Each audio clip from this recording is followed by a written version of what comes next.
Last night, several people were injured, some of them critically, at a shooting located on an encampment on private property in South Minneapolis.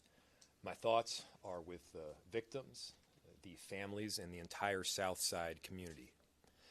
And enough is enough. Given the urgent escalation of violence that has left so many people injured, some of them critically, it is necessary to close the encampment at the Sabri property. MPD has secured the site as an active crime scene. It will remain under law enforcement control until we obtain a temporary restraining order from the judge, we hope as early as tomorrow, at which point we will make sure that the property is secured and the site is fenced off. If the landlord wants to sue us, we will see him in court. As we've said before, and we will say 100 times over, encampments are not safe. The data will reflect encampments are not safe. They are not safe for the people living at the encampment, for the people going to the encampment to buy and or sell drugs. They are not safe for the surrounding community. We've talked about the violence and crime that plagues neighborhoods where some of these large-scale encampments and open-air drug markets exist. But it's also important to talk about the vulnerable people that are preyed upon through drug trafficking, human trafficking, and violence. These encampments regularly end with tragedy, with shootings, with fires, and preventable deaths. That is why we close them. That is why we tried to close this encampment on several occasions. It's horrific, it is tragic, but it is entirely unsurprising. We said ahead of time that this kind of thing was likely. Why? Because we've seen it before.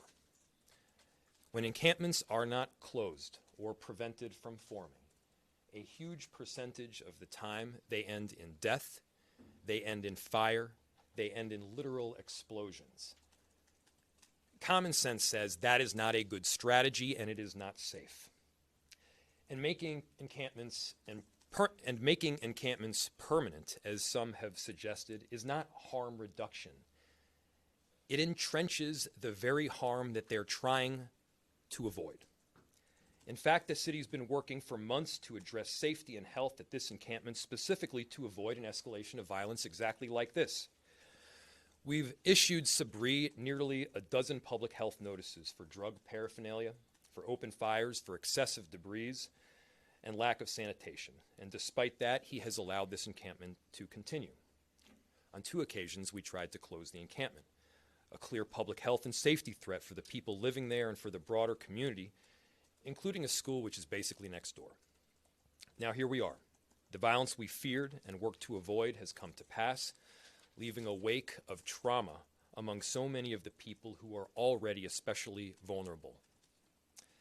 Through all of this effort, city crews, our homeless response team, and outreach workers have been on site nearly every day. And this is an important fact that cannot go unnoticed. We didn't just close an encampment randomly. We don't just close encampments randomly. We go out there with the homeless response team. We provide resources. We work with Hennepin County, our partners, to provide access to shelter. At times, we're able to provide housing. We provide wraparound support, culturally sensitive care, addiction treatment, and prevention. We go out there with a mobile medical unit to make sure that people have access to care that they need, everything from addiction to wound treatment. And yes, we close encampments because they are not safe. Closing the encampment doesn't end the support and the services we provide. We're going to continue to send our homeless response team out there. We're going to continue to deploy our mobile medical unit. Our Minneapolis police officers will continue to make sure that the site is not set up yet again on the same location. And then we're going to work with Hennepin County to connect people with housing, shelter, and then also mental health support. This level of violence in South Minneapolis is not acceptable. The community, the neighborhoods of South Minneapolis deserve a whole lot better. I have formally asked the state to provide assistance to MPD, to the area in South Minneapolis, including deploying additional state troopers to support our officers that are already on the ground. Our officers are working tirelessly, but we need the state's help to provide a surge in resources that will be necessary to stabilize the area. I have spoke with Governor Walz, and I am deeply grateful for his support and his willingness to help. I'll end with this. Equivocation on this matter is unconscionable. Whether you're a private property owner or you're an elected official, the time for hedging is over. Encampments must be closed after services are offered. Once service and shelter have been offered, once wraparound support and attempts to provide care have been made, this is simply not a strategy that works. It is not safe. Our obligation is clear. Help people transition into safer, healthier alternatives, not allow them to languish in conditions that guarantee the kind of tragedy that we just saw. And with that, I'll turn it over to Chief O'Hara.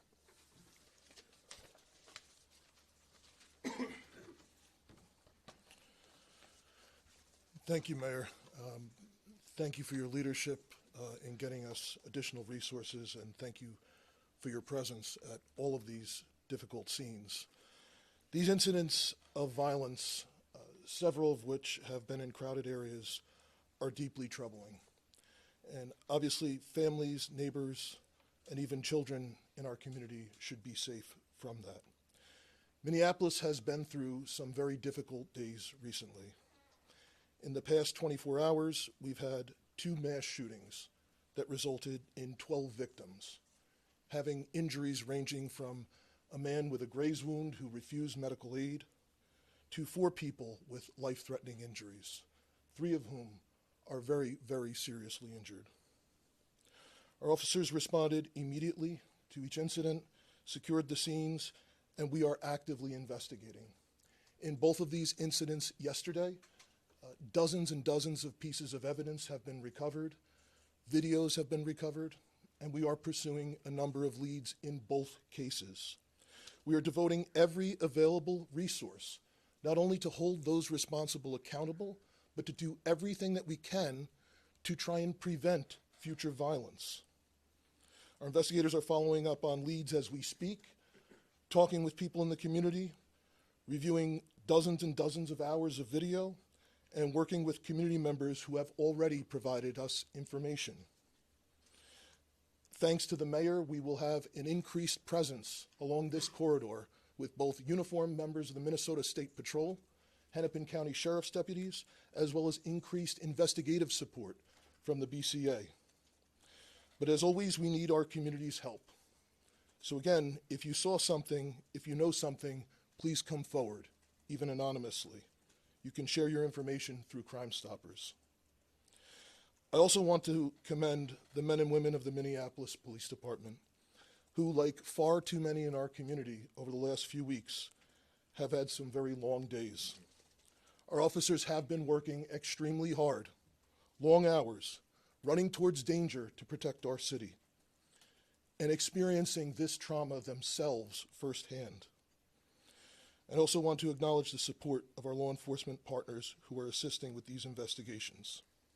As the mayor has mentioned, in both of these cases, we were dealing with environments that were permissive for illegal drug use. And these types of environments that cause other people to come to them have been a serious public safety issue for our community. In the area of Lake and Stevens, over the last 28 days, we had 2 prior shooting incidents before this at that location. And additionally, there were a number of robberies, calls for persons with a gun, and in fact, another shooting within the immediate vicinity of Lake and Stevens. In the area of the Sabri encampment, calls for service to 911 have been increasing steadily since that encampment has been there. So to the people of the community, we want you to know that we hear your concerns. We're going to continue to work hard and to do everything that we can to stop this escalation in violence. And I'll pass it off to this time to the Director of Regulatory Services, Director Enrique Velasquez.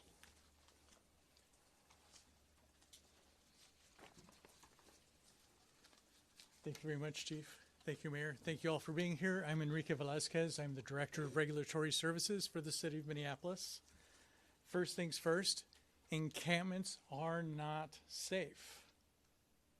I'll say it again. Encampments are not safe. They're not humane. They're not compassionate. Our neighbors deserve better. Our neighbors living in the encampments and neighbors living in the immediate surrounding area around the encampments, they deserve better. As the mayor and the chief have already said, today we close the encampment at Lake Street and 28th Avenue South. Yes, it is a private property. It's a private property where somebody stood up an encampment and violence erupted, impacting lives, not just the people directly shot and injured, but all those who are at the encampment as well. This comes after the property owner has been cited a dozen times for allowing a public health nuisance to exist on his property. And just to illuminate what a public health nuisance is, we're talking about the existence of drug paraphernalia.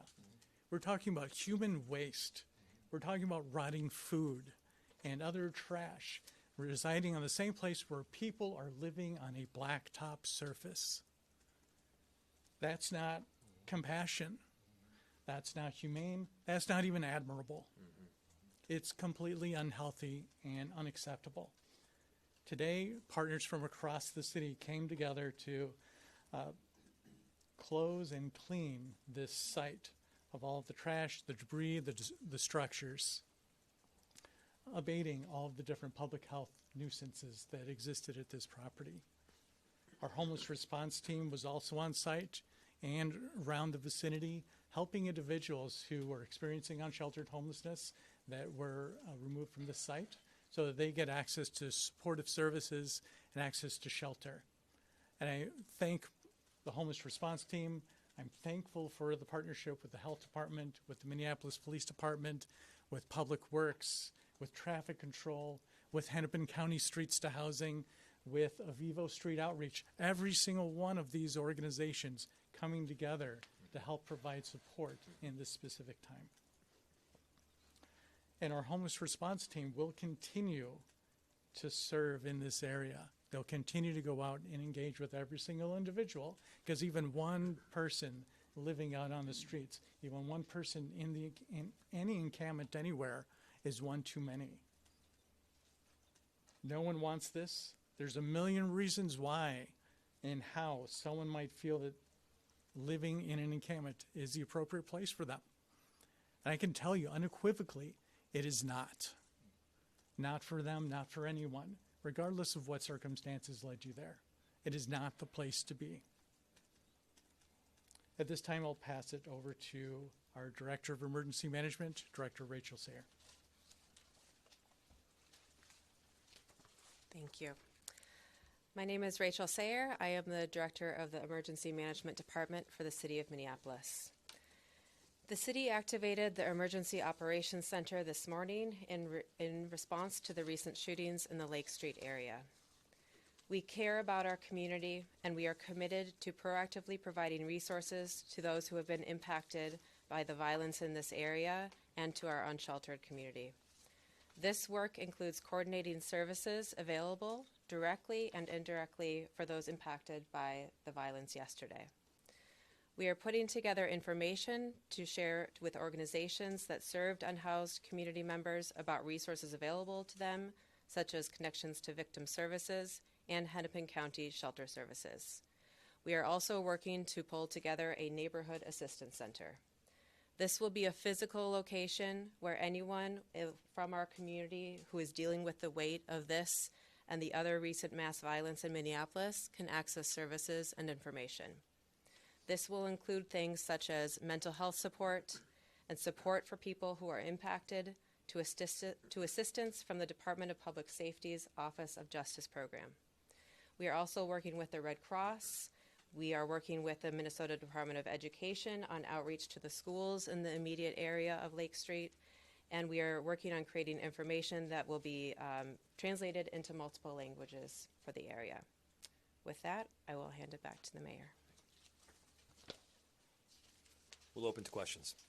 Mayor Fry, Mr. Sabri said that he has every intention of bringing the people back over to that lot and letting them stay there.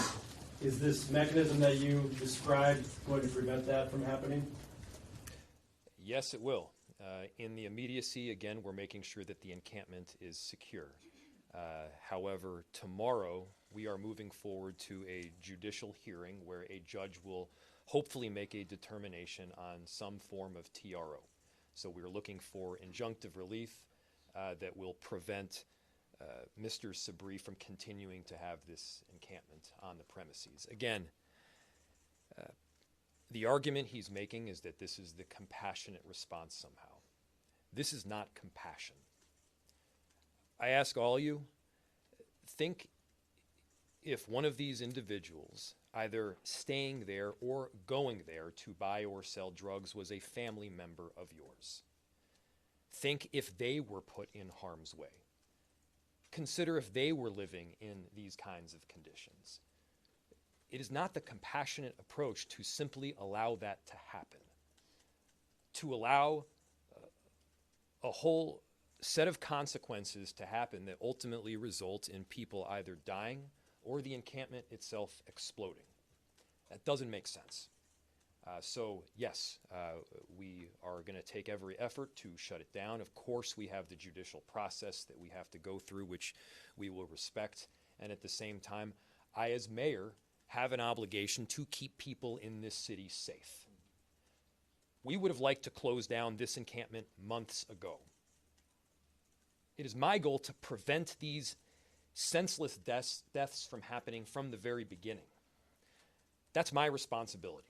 And when we aren't able to move forward with that because of a private property owner or because of a bureaucratic sticking point, that's not okay. And so we have this obligation to every single person that lives along that corridor and in the South Side. They deserve better, and we're going to stand up for them. Multi-part question here for whoever is able to best answer it. How many people were at this encampment who were removed from there? Where did they go? And how many, if you know, availed themselves of the services that you mentioned? So I'm going to pass that off in a second. So the question was how many people were at the encampment when it was closed?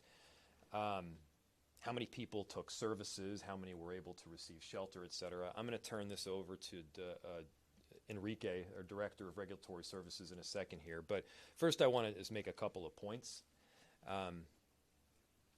There are people that reside at homeless encampments. There are also a whole lot of people that visit homeless encampments during the day or the night that have another place to stay. Are they on the homeless encampment on a routine basis? Yes, they are. Do they add to the general population that exists within the premise of a homeless encampment? Yes. But these are not people that are void of a home and a place to stay. A lot of them have homes.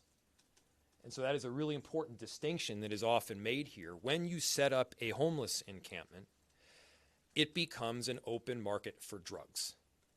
When you have this kind of permissive nature at the homeless encampment, you are setting up the ability for somebody that is either addicted or going through a really rough patch in their lives to have a place where they know that they can get those drugs in the very short term or in the immediacy.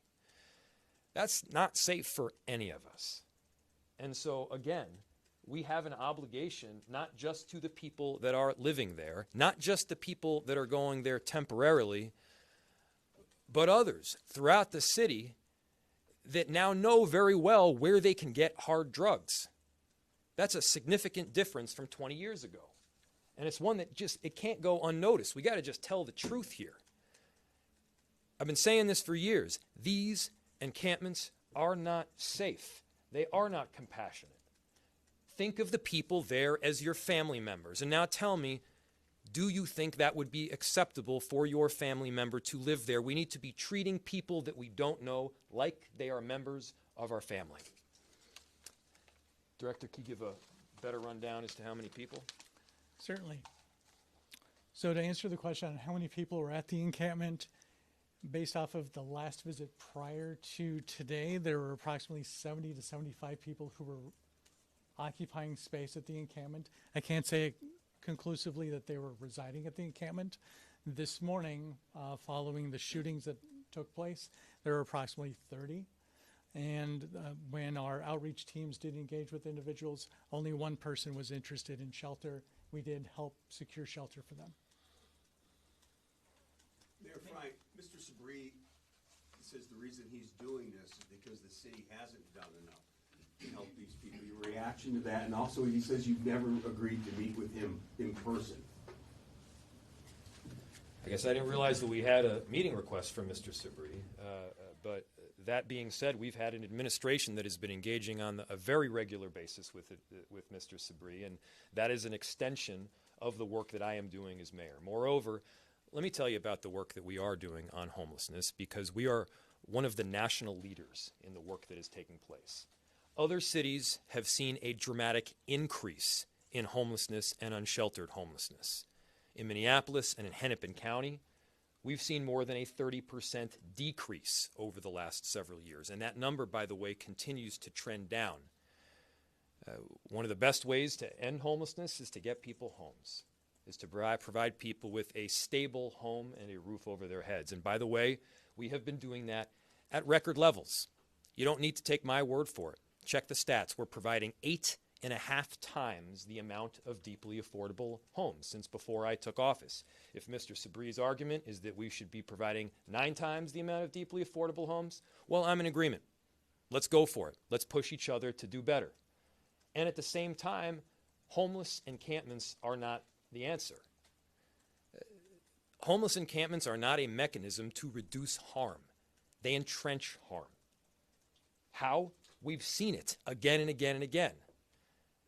We can give you largely the percentages. In fact, you've reported on how these homeless encampments ultimately close. If they're not closed by us, almost every single time they're closed either by a significant shooting or literally an explosion. A whole bunch of propane tanks next to an open flame bursting into flames, and in this case, right next to a school. We've been saying this isn't safe for months. Mayor, is there a plan if, at least 30 people are not accepting help that we're still at the encampment? Is there a plan for the surrounding neighborhood to make sure that these people aren't hanging around in local alleyways and that they get the help that they need? Yes, we have teams that are going out there on a very, very regular basis. Yes, it is our homeless response team. Yes, it is also Hennepin County, the social service provider. They do an excellent job at connecting people in encampments and on the street to shelter and then permanent housing. There's a coordinated approach to make sure that that takes place. There's a number of service providers and nonprofits that do that critically important work as well. And so, look, the truth is that we do have people out there that are being offered service, and I want to make this exceedingly clear. It's not like each of these encampments are closed without offers for assistance. Offers for assistance have been made again and again. Offers to receive shelter have been made again and again. All we are saying, and I think this is pretty straightforward, is that when those offers for assistance are refused again and again, we can't simply allow for a large-scale encampment that we know will end in a massively dangerous situation. That is a basic thing that you got to stand by if we're going to run a city. That is a basic thing that you got to stand by if you care about people's safety. And we're not backing down. Sabri might sue us. He might come at us in court. This was a particularly difficult situation because, indeed, this was private land. It is private land. But we've got a bigger obligation that is far more important than that to our city and the residents that are in that area. And I went through that encampment last night at like 1 a.m. I'll tell you, what I saw is not the paragon of safety. It is dangerous. It was not the kind of thing that anybody should be living in. Mayor, you talked about the private land point about this, Yep. and you've also talked about how you want to clear camps from the public right-of-way. You've been more proactive in going after camps on the public right-of-way.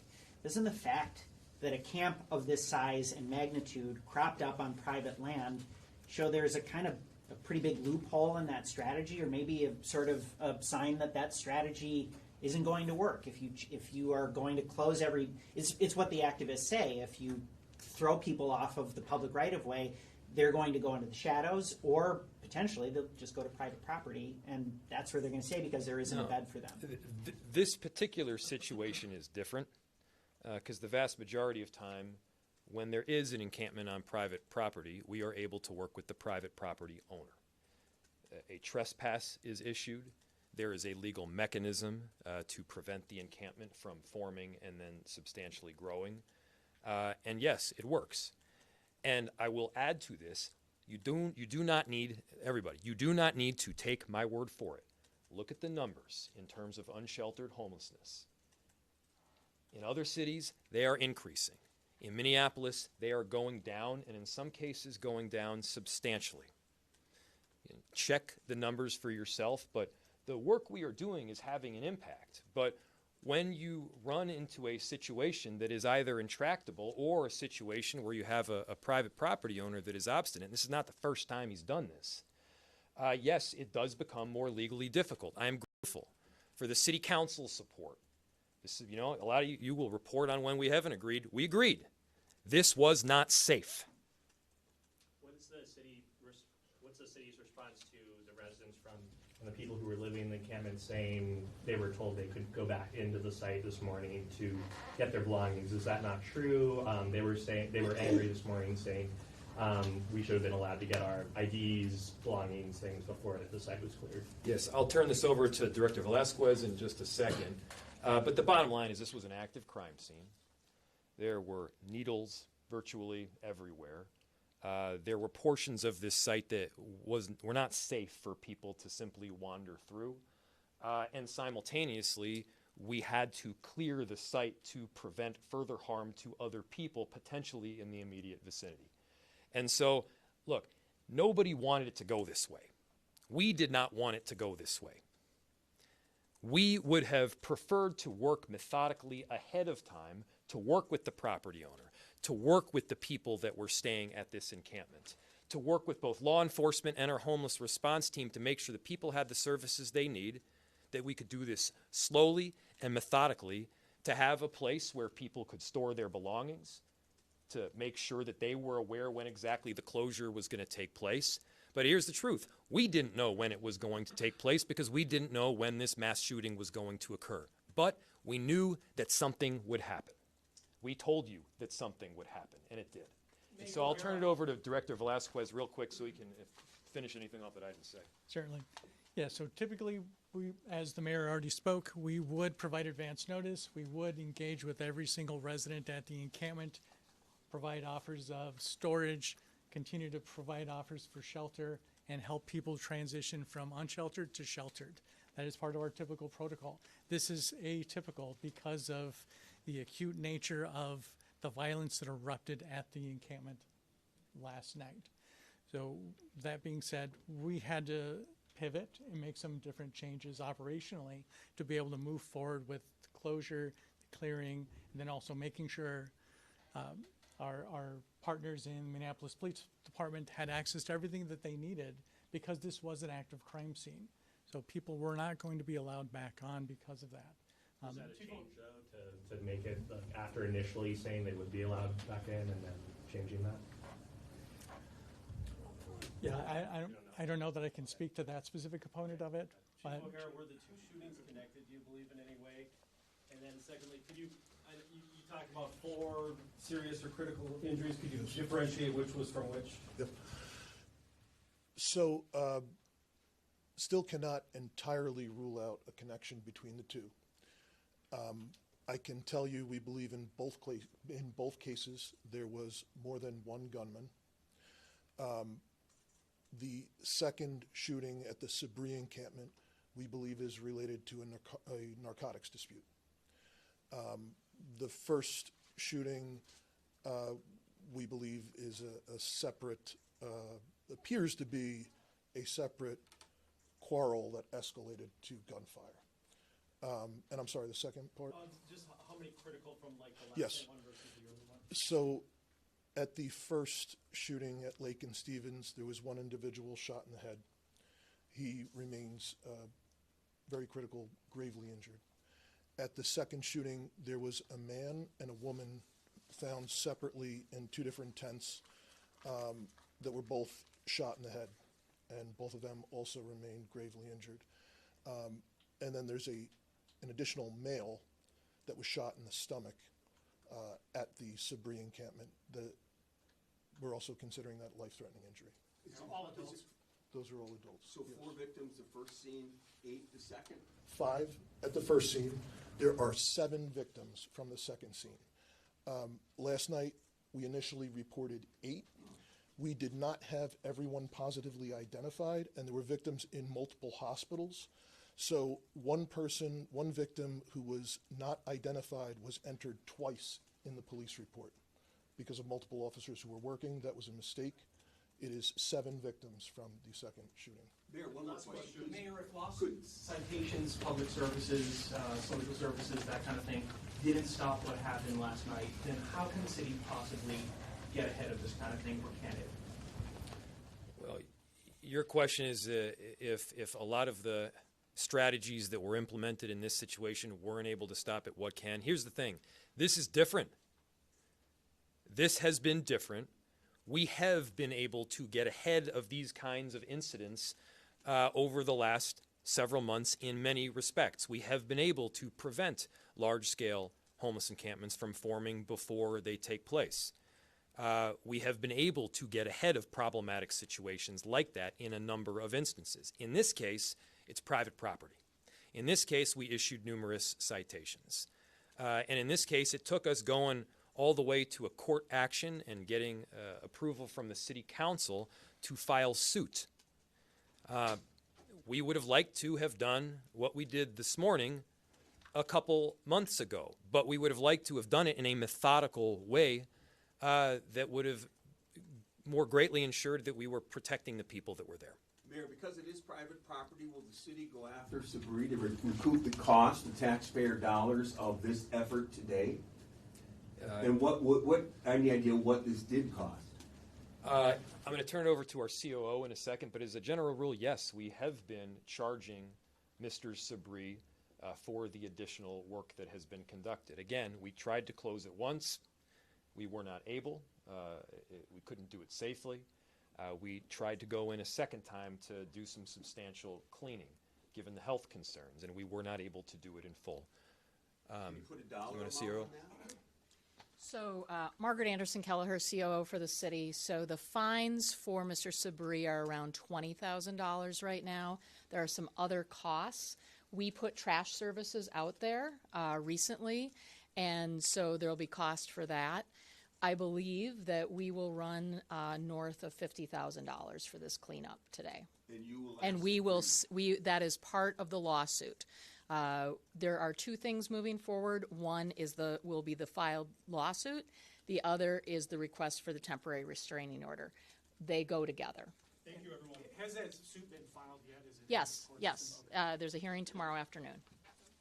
arrests?